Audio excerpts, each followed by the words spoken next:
Hi everybody, welcome back. Yesterday for our Making Meaning lesson, we read this book, The Art Lesson by Tomie dePaolo. And we learned that this book, The Art Lesson, is based on his life. It's based on his childhood. So let's think about some of the things we learned about Tomie dePaolo in reading this book.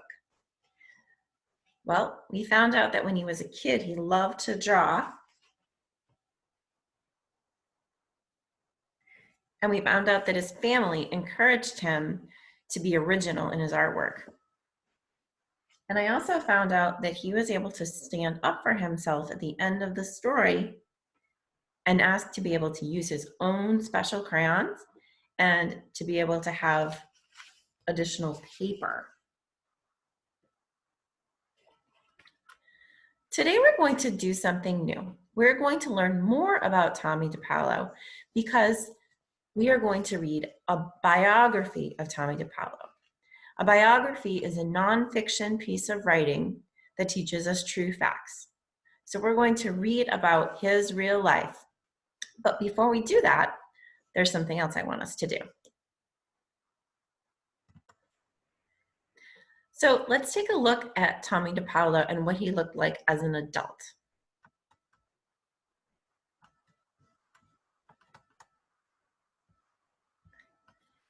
Here are some pictures of Tomie dePaolo. There are pictures of him working on his own artwork. There are also some pictures of books that he wrote. This is what he looks like. Today we're going to read a story. Actually, it's not a story. It's a biography of Tomie dePaolo called Draw, Draw, Draw. But before we do that, let's just think about some of the things that we're hoping to learn or things that we're wondering about Tomie dePaolo. I want you to take a minute and think, what would you like to know about Tomie dePaolo? What are you wondering? Let's see. Oh, I hear someone say that they're wondering where he grew up.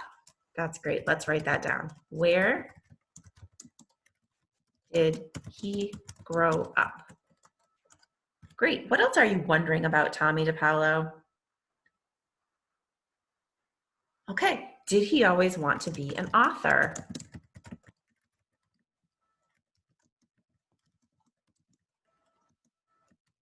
Did he always want to write stories? We learned a little bit about him from the story because that story, the art lesson, was based on his actual life. But I still have a lot more questions. What else are you wondering? Did he really draw a lot as a kid? Great question. What else are you wondering? Did he really have brothers and sisters?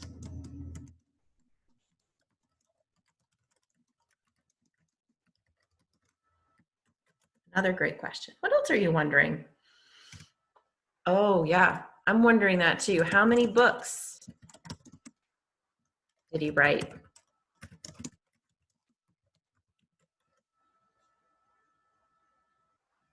Okay. Wow, we have lots of things that we're wondering. Now what we're going to do is we're going to read the article. Now, it's not a book with pictures, so what I'm going to ask you to do is I'm asking you to listen very carefully. You want to close your eyes, you can do that. And I want you to picture in your head, so imagine you have like a little thought bubble coming up here. What's going to be happening in your thought bubble while I'm reading? My words are going to help you make a thought bubble.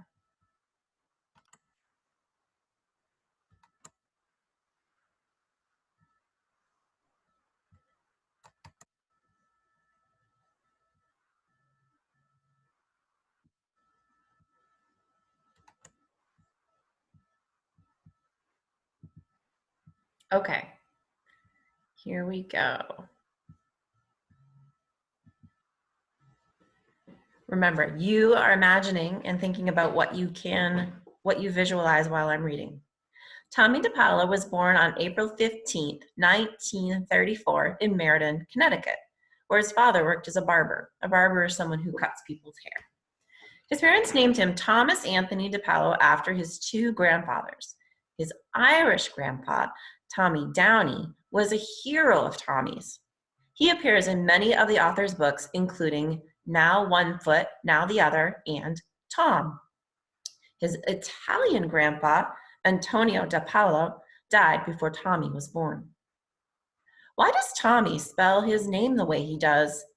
A family legend says that before he was born, Tommie's mother joked to her cousin that she thought the active baby might grow up to be a dancer. Her cousin, Morton Downey, a famous singer, knew that Mrs. dePaolo was planning to name her son Thomas. According to the story, Morton said that if little Tomie was going to be famous, he would have to spell his name differently. So Tomie did, and he is famous, that is. Tomie was the second child of a family of 4 children. Maureen, who was born after Tomie, was his favorite sibling. His book, The Baby's Sister, tells how happy Tomie was when she was born. The two loved making puppets together and putting on shows for their family. The grown-up brother and sister are still close friends. Besides creating artwork, Tomie loved reading. He also loved dancing, just as his mother had predicted. He began taking tap dancing lessons at age 5 and continued for many years, performing on stage. Let's stop here for a minute. What did you learn about Tomie as a child? Oh, yeah. We learned that he liked to perform and dance, and he liked to read. Yep. What else did we learn? Right, we learned an interesting story about why his name is spelled Tomie instead of Tommy, which is more traditional. Great. What else did we learn about him? Yes, I hear people saying that we learned about his grandparents. He had some Italian grandparents and some Irish grandparents. Great. All right.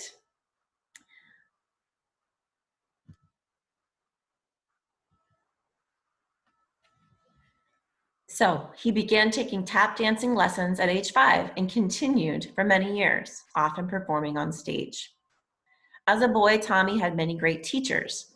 The ones he loved best were Beulah Bowers, the art teacher he describes in The Art Lesson.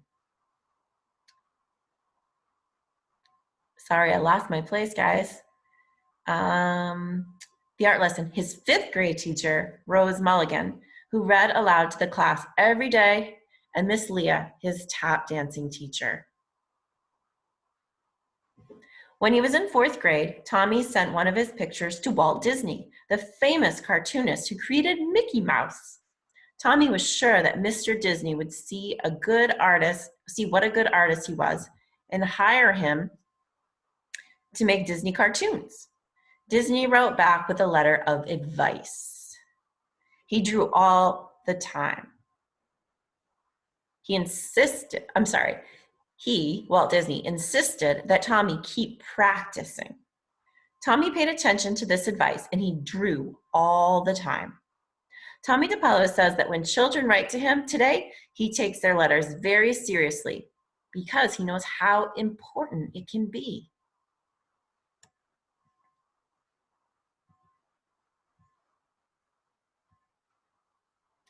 Tommie's twin cousins, Franny and Fuffy McLaughlin, went to an art college called Pratt Institute.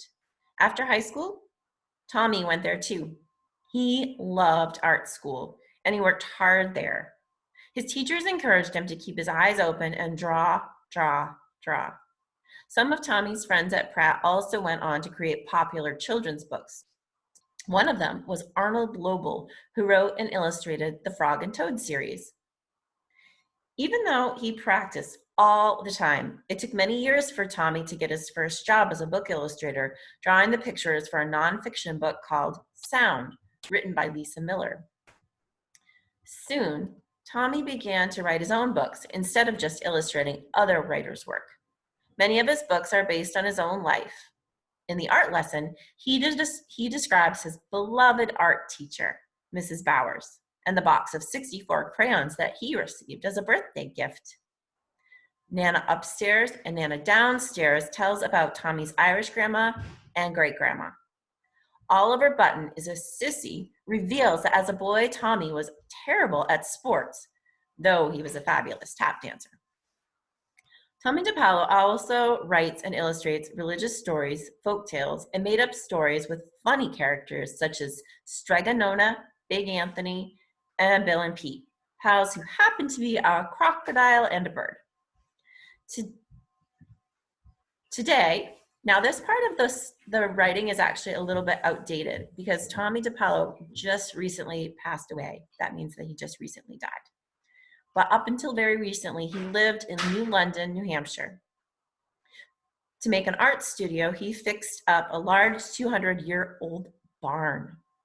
Though he had no children, he had many nieces and nephews, and he had a dog named Bronte. The symbol for dePaolo's company, Whitebird Incorporated, is a little white bird with a pink heart on its chest. This symbol appears in many of his books. When Tomie dePaolo signs his name, he often adds a little pink heart to his signature. So let's think about what we just heard. What advice did Tomie get to help him improve his drawing? How would you answer that question? Yeah, his advice was the same as the title of this biography, wasn't it? Draw, draw, draw.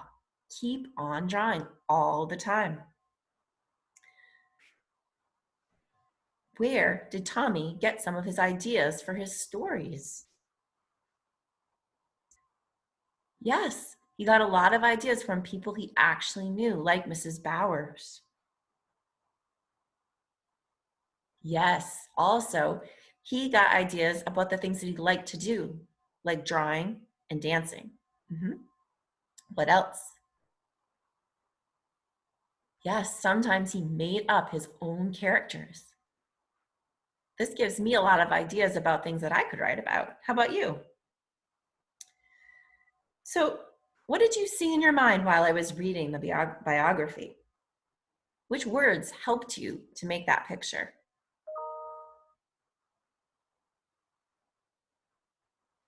All right. I want you to think some more about what are you still wondering about Tomie dePaolo. Let's take a look again at our Things We Wondered chart and see if any of our questions were actually answered. We said we wondered, where did he grow up? Ooh, that question was answered for us, wasn't it? What did we find out? That's right. We found out he grew up in Connecticut. That's not that far from us, is it? We also wondered, did Tomie always want to be an author? And we found out he pretty much wanted to draw and write since he was a kid. So the answer was yes. We also found out, we wondered, did he draw a lot as a kid? And we found out, yes. Did he really have brothers and sisters? Yes, he did. Did we find out exactly how many books he wrote? I can't remember how many exactly, but I definitely found out that he wrote a lot of books. What are you still wondering about Tomie dePaolo? Maybe you're wondering something new. What would you still like to know? I'm definitely feeling curious to read some more of his books. One of the things that I'm feeling curious about is Grandma Upstairs and Grandma Downstairs. I want to know more about those grandmothers and his relationship with them. I wonder if I read that story, if I might learn more. What are you wondering? Thanks for listening today. We're going to say goodbye. But remember, there are some more Tomie dePaolo books assigned to you on Epic that you can read yourself or read with a grown-up. Remember to wonder and ask questions and feel curious about what you're reading, because that's what good readers do. I'll see you later. Bye.